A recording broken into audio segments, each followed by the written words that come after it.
এই আশাবাদ ব্যক্ত করে আমি আমার সংক্ষিপ্ত বক্তব্য এখানে শেষ করছি। সংগ্রামী সাথী বন্ধুগণ, সম্মেলনের পর্যায়ে বক্তব্য রাখবেন প্রবাসী শাখা মালয়েশিয়ার সম্মানিত সভাপতি সাবেক ছাত্র নেতা মৌলানা আমিরুল ইসলাম। বক্তব্য রাখছেন মালয়েশিয়ার সভাপতি মৌলানা আমিরুল ইসলাম। السلام عليكم ورحمة الله تعالى وبركاته. الحمد لله وحده والصلاة والسلام على من لا نبي بعده.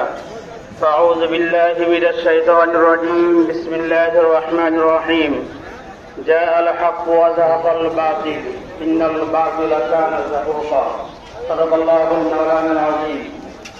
ইসলামী আন্দোলন বাংলাদেশ কেন্দ্রীয় কমিটি কর্তৃক আজকের উলামা মাসায়ের সম্মেলনের সংগ্রামী সভাপতি, উপস্থিত হযরত উলামা ইকরাম, সামনে উপস্থিত সারা দেশ থেকে আগত দিনপ্রিয় সংগ্রামী মুসলিম ভাই ও বন্ধুরা,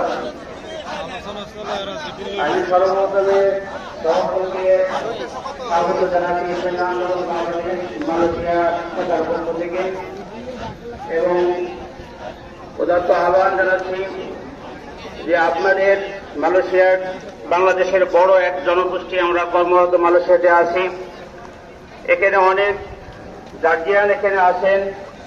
আমি সকলের কাছে উদাত্ত আহ্বান জানাচ্ছি আপনারা সকলেই আপনাদের সন্তান, ভাই এবং অন্যদেরকে ইসলামী আন্দোলন বাংলাদেশ মালয়েশিয়া শাখায় যোগদান করার জন্য ব্যবস্থা করে দিবেন এই আশা রাখি ইনশাআল্লাহ।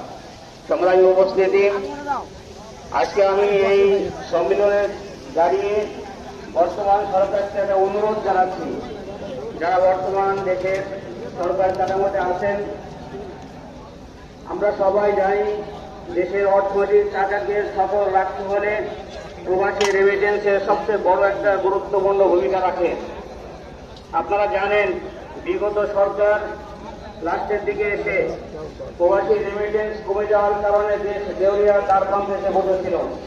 কিন্তু বর্তমান সরকার 5 তারিখের পর থেকে রেমিটেন্সের জোয়ারে সরকার বাড়তে শুরু করছে, দেশের অর্থনৈতিক কাঠামো সফল হতে শুরু হয়েছে।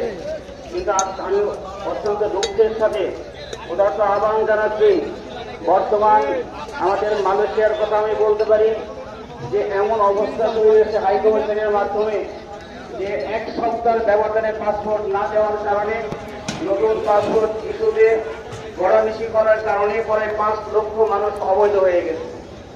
অতএব আমি উদাত্ত আহ্বান জানাচ্ছি, এই রেমিটেন্স যদি বাংলাদেশকে সফল রাখার অন্যতম হাতিয়ার হয় তাহলে রেমিটেন্স যোদ্ধাদের সকল সুযোগ সুবিধার ব্যবস্থা করতে হবে, দ্রুত ব্যবস্থা করতে হবে।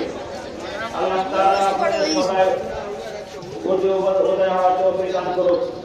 পরিশেষে সকলের কাছ থেকে